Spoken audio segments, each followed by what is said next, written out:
So, kumusta mga ka-noisy? Welcome back sa ating YouTube channel, Filipino Noises. So, ngayong araw, another update naman tayo. Patungkol naman ito kay ex-mayor Alice Go, at saka sa 1 billion di umano na ipanunuhol. So, ang video ito ay mula kay Evad PUP. So, meron itong pamagat na China Puppet Alice Guo maaaring mapanganib dahil. So, syempre, mapanganib talaga yung taong yan. Di nagsasalita yan eh. Ika nga nila, tahimik lang pero mapanganib. So, ang video ito ay mula kay Evad Fab. So, supportahan nyo yan. Original video link description box below. Tapos, syempre, kung trip nyo ng mga ganitong reaction video, may kasama kayong manood. Huwag nyo na rin kalimutang supportahan yung YouTube channel natin, Filipino Noises. So, mga kanoisy, hindi na natin ito patatagalin pa. Simulan na natin, baka gawin pa ng China. Again, ang pamagat ng video ito, China Puppet Alice Guo maaaring mapanganib dahil. So, pabitin pa talaga, no? So again, Evad PUP, Filipinois. You like, comment, share, subscribe. Start. Evad Pop or Evad PUP? Correct me ba yung tuloy. Wala sa posibilidad na si Alice Guo Ulit. Ping Lacson naniniwala sa posibilidad na si Alice Guo ay isang foreign spy. Nako. Bakit nga ba niya ito nasabi? At ano ang kanyang mga basehan sa statement na ito? Well, gusto mong malaman ang buong kwento? Tara, pag-usapan natin yan. Chapter 1, Yun. ang espiya ng Pilipinas. Sa alas 6 ng gabi ng September 9 taong 2024 ay pinost ni ex-Senator Ping Lacson sa X or Twitter ang isang agaw pansin na mensahe. Agaw pansin dahil ang statement na ito ay tila ba isang konspirasiya o matinding revelasyon sa tunay na katauhan ni Alice Guo. Sa unang bahagi ng kanyang post ay makikita nga po natin dito na si Alice Guo raw ay Wait lang ha, basahin lang natin ha. The way Go Wapping aka Alice Go was taking the senators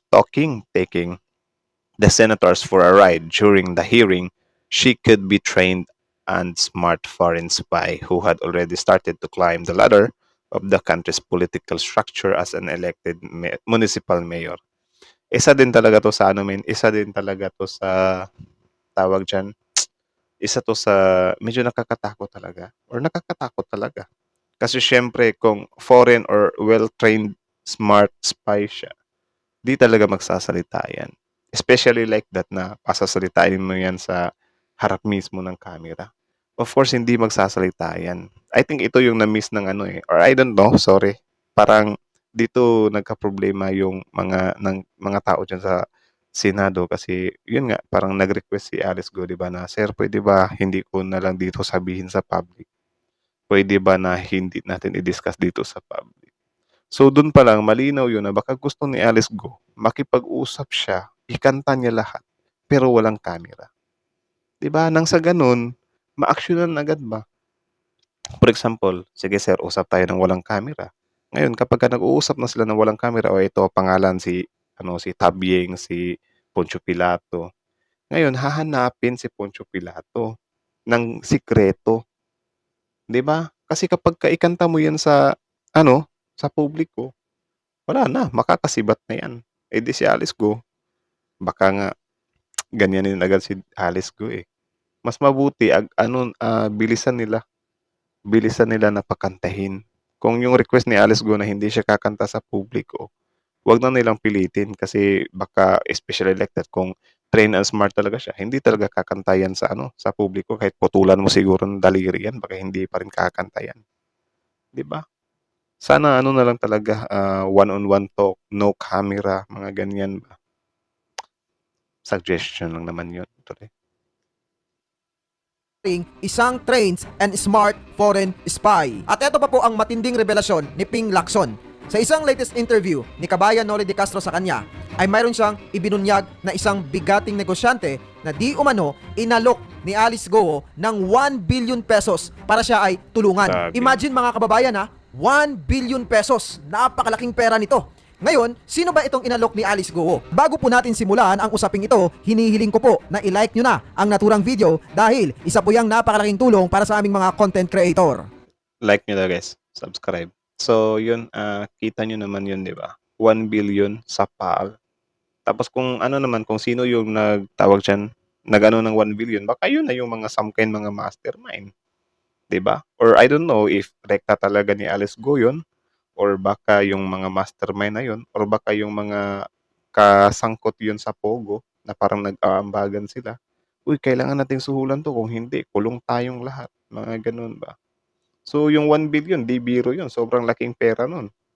Kaya dapat talaga aksiyunan na nila agad, min. Yan si Alice Go talaga dapat imbestigahan talaga nila yan ng one-on-one, eh. Saka na yung Senate hearing na usapan sa public. Ano yun, pati yung mga pogo boses makikinood sila sa sa Senate hearing. 'Di ba? Hindi talaga kakanta si Alice Go kapag on cam. Well, ayon po kay Ping Lacson, etong bigating negosyanteng ito ay kanyang kaibigan na isang Filipino-Chinese. As in, malaki po ang negosyo nito. Now, ayon po kay Lacson, etong bigating negosyanteng ito ay mayroong koneksyon or contact sa First Family. Marahil, ito ang reason kung bakit siya kinontak rin ni Alice Go at inofera ng 1 billion pesos. Gusto siguro ni Alice Go na gawing tulay ang taong ito para makontak ang First Family at siya ay matulungan. At kung siya nga ay matutulungan, boom, 1 billion pesos ang kapalit. At dagdag pa po ni Lacson, nagpakita raw ng pruweba ang bigating negosyanteng ito. Nagpakita siya ng picture nila ni Alice Go. At hindi lang Nakakatawa dito, yung sa 1 billion, ang pinagbibintangan ng kabila, si Marcos daw. Yan naman, kurako talaga si Marcos. May pa 1 billion pa. Mali lang, may masabi lang talaga sila, eh. si Ping Lacson ang nandoon sa pagkukwento ng bigating negosyante. Sabi niya, marami daw siyang kasamahan na nakarinig ng naturang kwento. Nakakalungkot lamang isipin ang realidad, mga kababayan, na sa kabila ng kahirapan na ating nararanasan, na halos yung ilan sa ating mga kababayan ay isang beses na lang na kumakain sa isang araw, ay nag-e-exist pa pala ang ganito kalaking pera na inaalok lamang sa ganitong klaseng sitwasyon. At kung totoo man ang Barya lang naman din sa kanila yung 1 billion, eh. 'Di ba? sinabi ng naturang bigating negosyante, marahil naisip po ni Ping Lacson na kung nag-alok ng ganito kalaking pera si Alice Go, ibig sabihin, napakalaki rin ng kanyang ipinaglalaban at pinoprotektahan. Tama. At marahil dahil po dito at sa ipinakitang behavior at mga kasagutan ni Alice Go sa Kongreso, ay dumako po etong si Ping Lacson sa isang analysis na maaaring si Alice nga ay isang well-trained foreign spy. Pasalamat talaga si Alice Gumin kasi dito siya sa Pilipinas nahuli. Sa ibang bansa pa to, hindi na to brinod ka sa media, eh. Automatic torture na yung sasapitin dito. 'Di ba? Salamat na lang talaga siya nang dito siya sa Pilipinas, men. Tapos kita nyo kahit senador natin babastos-bastusin, 'di ba? Harap-harapang magsisinungaling sa mga senador. 'Di ba? Inoob-ob yung mga senador, inoob-ob yung mga investigador. Salamat talaga to, eh. Kung pwede lang sana talaga dito yung yung pahirapan. Matagal na sigurong kumanta yan. Pinanood ko yung replay sa Ay, YouTube. oo. At totoo nga, talagang yung kanyang pagsasagot, talagang parang sanay na sanay at napaka-smart.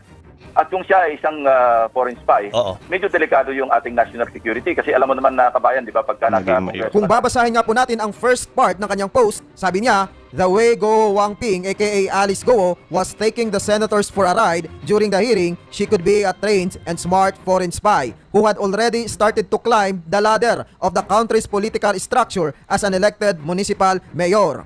And if we are going to extract or pigain ang mensaheng ito, ay makukuha po natin ang tatlong analysis Yun. ni Ping Lacson. Ano yan? Gusto niyang sabihin sa atin, unang-una, na magaling maglaro at magaling makiride etong si Alice Go sa Senado. And that is very Tagal na naman nating alam siguro yan na mga taong bayan.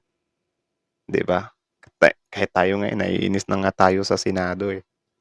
'Di ba? Kasi yung ibang senador, wala lang, parang sungit-singit na lang kahit hindi naman na 'di ba? I think kung siguro yung mga normal lang na tao na, marunong lang talagang mag-imbestiga dito or paano to tapusin, matagal na tong tapos, eh. Siguro ang problema dito is hindi nila totally napakanta talaga si Alice Go kasi mas inuunahan sila ng init ng ulo, eh. Halimbawa ganyan, though nakakainit naman din talaga ng ulo yung mga pinagsasabi ni Alice Go. Ikaw ba naman sabihan ka na uutos-utusan ka doon, mula ka sa pagtakas, 'di ba? Pero siyempre trabaho kasi 'yan, eh. Bali hindi ka talaga puwedeng magpadala sa init ng ulo, 'di ba? Kung sinabi ng resource person mo na pwede bang isulat ko na lang sa papel, 'wag niyong i-publish muna sa kasi delikado yung safety ko. Dapat pakinggan muna, 'di ba? Hindi yung, "Oh, 'wag mo kaming utusan." Though I know naman, ano ako sa mga senador natin, pero baka dito sila ano ba, kaya si Alice Go mas lalong hindi tuloy, kakanta siya, 'di ba? Kasi siyempre yung mga well-trained na mga spymen, meron din naman talagang, pag-asa yan na kakanta yan. Pero siyempre dapat, anuhin mo ba, ayusin mo yung, pag-communicate sa kanya. Huwag mong idaan sa pananakot or sa ano, 'di ba? Pananakot lang sa salita. Puwera na lang siguro sa pananakot na ano, pisikalan. Baka dun puwede pa yun, pero bawal sa'tin yun, eh. Wala namang gumagawa sa atin nun, 'di ba? Obvious for most of us. Kitang-kita naman natin kung paano sumakay at kung paanong hirap na hirap ang Senado na palabasin ang katotohanan sa babaeng ito. At pangalawa sa kanyang analysis, nakita niya na itong si Alice Go ay isang trained and smart foreign spy. Hindi lamang basta-bastang foreign spy trained and smart. Anong Sakto foreign? ang training at matalino. Nabanggit nga ni Ping Lacson sa kanyang interview with Kabayan Noli de Castro na sobrang kalmadong-kalmado at composed raw etong si Alice Go mula sa paghuli Nung una pa lang na pumunta siya sa Senado, yes, alam naman natin na yun, na kalmado lang talaga siya.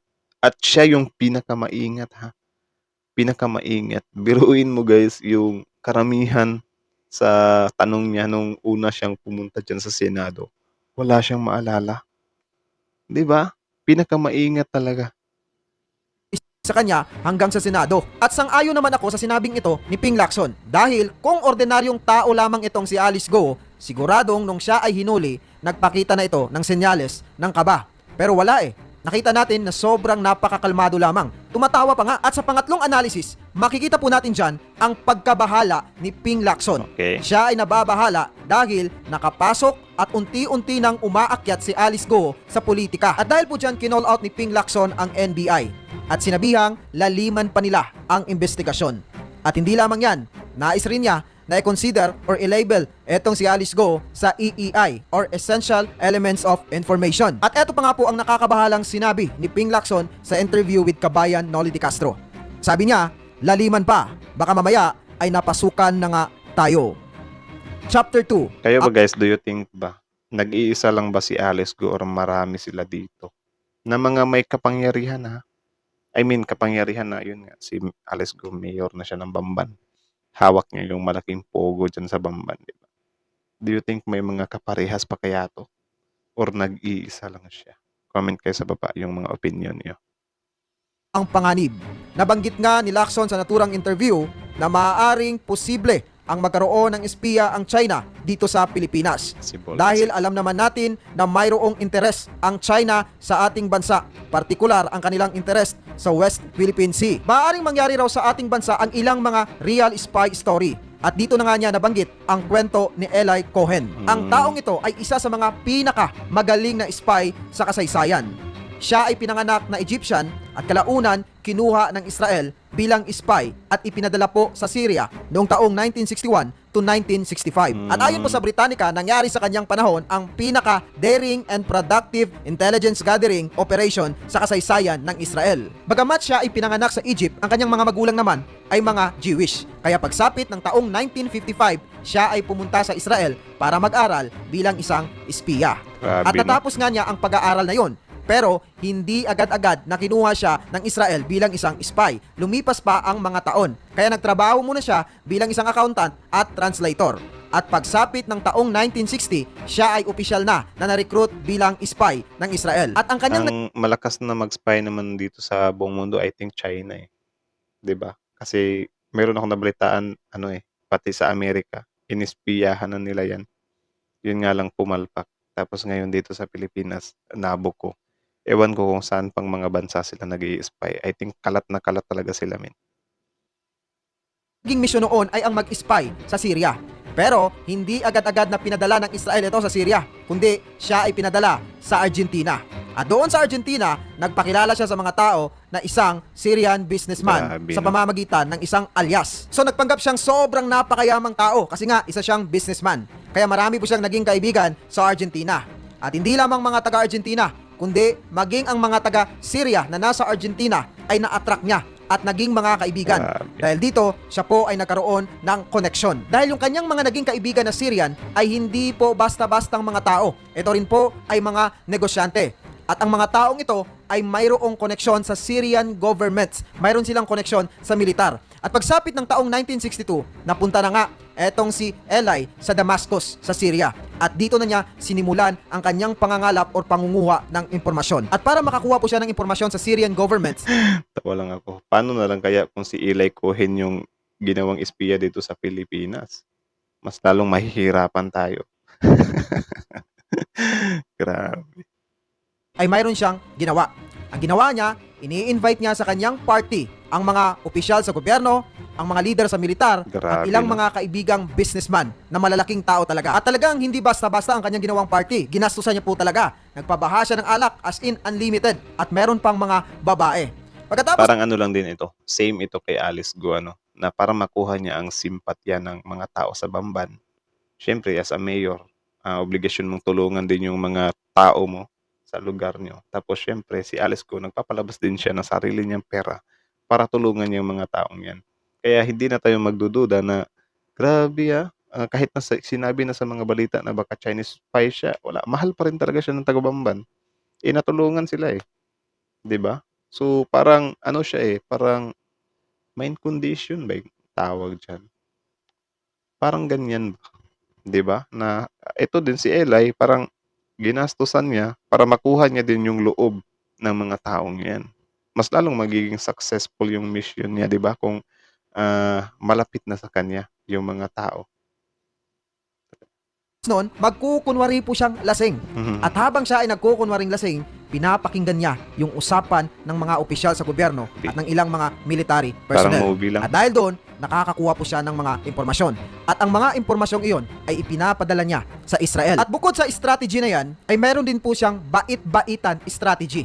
Bait-baitan dahil nagpapautang siya ng pera noon sa mga government official Grabe. ng Syria. Kasunod po noon, nahulog ang loob ng ilang mga government officials sa kanya. Dahil dyan, yung iba sa kanila ay humihingi ng advice sa taong ito at nag-o-open up ng kanilang mga problema. In short, ang mga government officials na ito ay nagtiwala ng sobra sa kanya. Dahil Kaya dyan, nga guys, yung ibang mga tawag dyan, mga nagtatrabaho sa gobyerno, sa ibang bansa, ewan ko dito sa Pilipinas, sa ibang bansa, kapag meron silang mga tawag dyan, mga impormasyon na confidential talaga, kahit sa member ng family nila, bawal ipaalam Like, I think pwede ata silang makasuhan kung malaman ng family nila.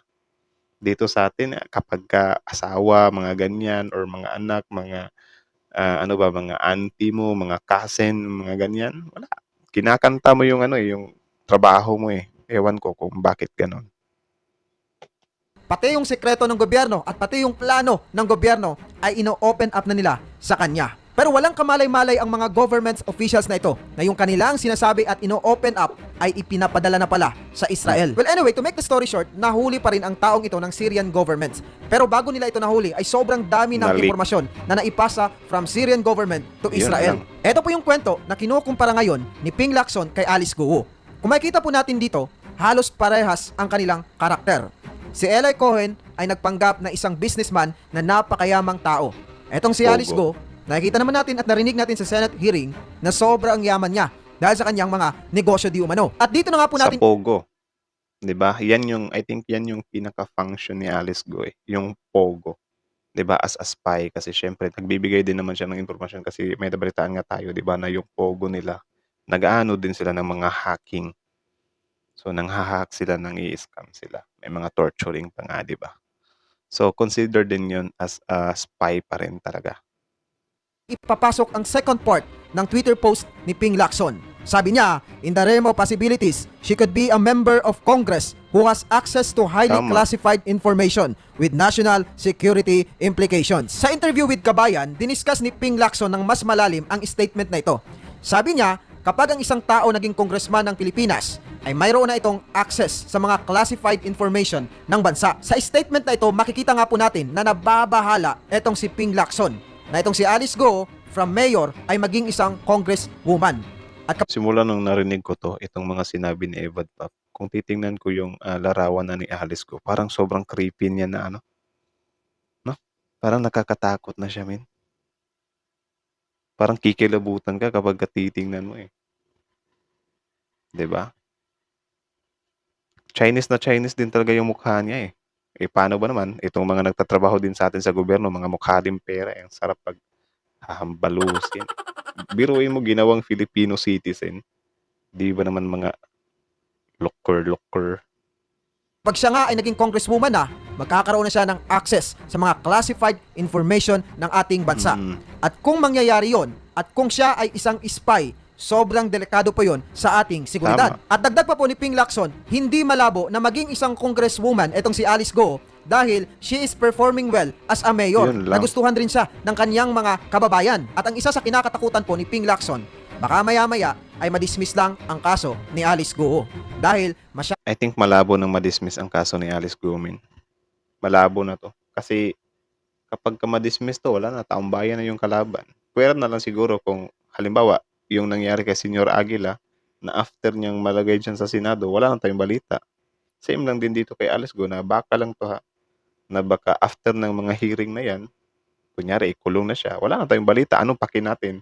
Hihingi ba tayo ng update monthly na, patingin nga ni Alice Go na nandiyan pa ba siya sa kulungan? Wala namang gano'ng mangyayari, 'di ba? So, nakakatakot din 'yun na baka patakasin, baka lang naman, 'di ba? raw tayong makakalimutin. Kapag mayroong naipatong na panibagong isyo, makakalimutan na ang isyo ni Alice Tama. Go. Kapag hindi na masyadong naibabalita, ay makakalimutan na ang isyo ni Alice Go. Kung mababasa niyo po ang Twitter post ni Ping Lacson, ay makikita niyo po doon ang ilan sa ating mga kababayan na hindi sumasang-ayon na isang spy etong si Alice Go. Bakit? At syempre, marami rin sa kanila ay sumasang-ayon. At narito po ang kanilang mga komento. Sabi nung isa, I agree to send Ping Lacson that Alice and her company are well-trained and professional kasi kahit anong mangyari, they will never say a words. Yan yung isa sa mga sinumpaan nila sa grupo nila for sure. It's better to die than to say a word.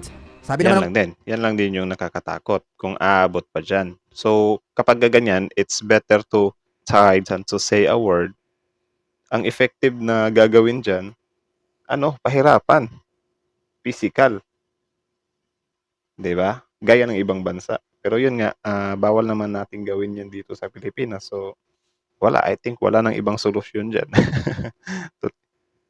isa pa, agreed ako kay ex-Sen Lacson. They are well-trained. If hindi sila spy or maybe Chinese triad member sila.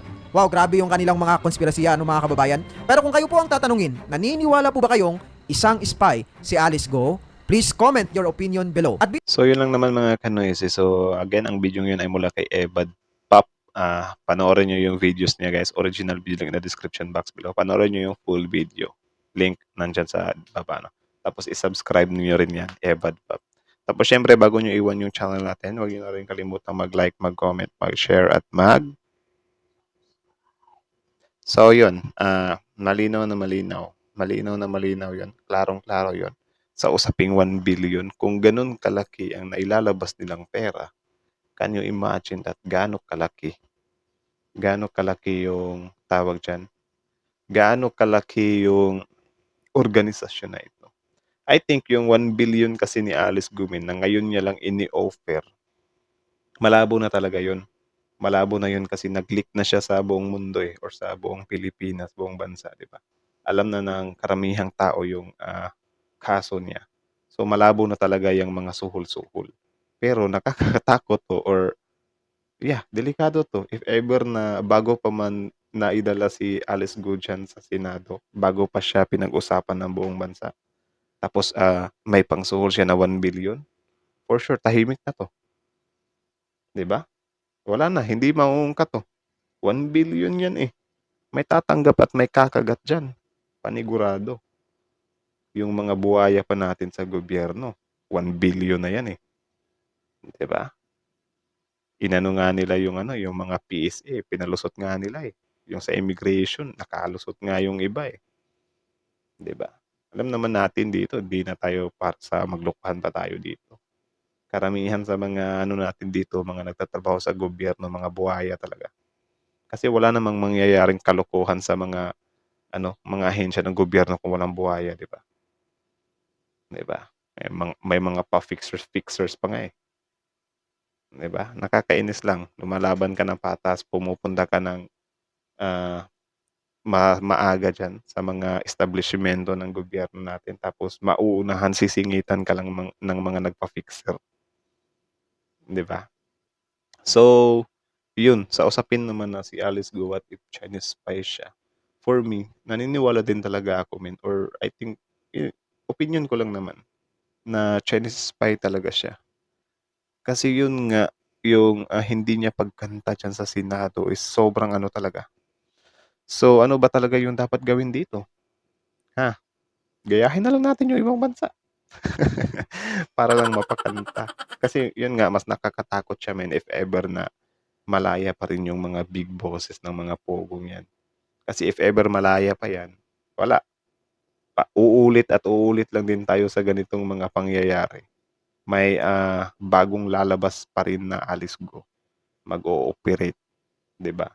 Siguro kung sa Pogo mawawala yung Pogo, or baka nga yung Pogo maging underground na lang siya ba, or yun nga illegal, patago na lang. Kumbaga bawal na siya sa Pilipinas pero may mag-ooperate pa rin. Kasi yun nga parang patago lang, parang pasugalan ba na bawal yung mga pasugalan, yung ibang pasugalan, pero may mga nakakalusot pa rin kasi patago siya. Yan yung nakakatakot if ever sa mga Pogo hubs. May mag-ooperate pa rin kasi siyempre yung mga illegalistang mga businessman na yan, hindi naman yan papayag na biglang titigil yung kabuhayan nila, pinagkakakitaan nila. Hindi naman gano'n kadali yan, or puwera na lang siguro kung iisip sila ng bagong mga kalokohan, mga bagong negosyo, 'di ba? Pero yun nga, kung usaping China spy naman, grabe talaga. Grabe talaga si Alice Go. Parang pa-creepy na ng pa-creepy yung tingin ko sa kanya eh.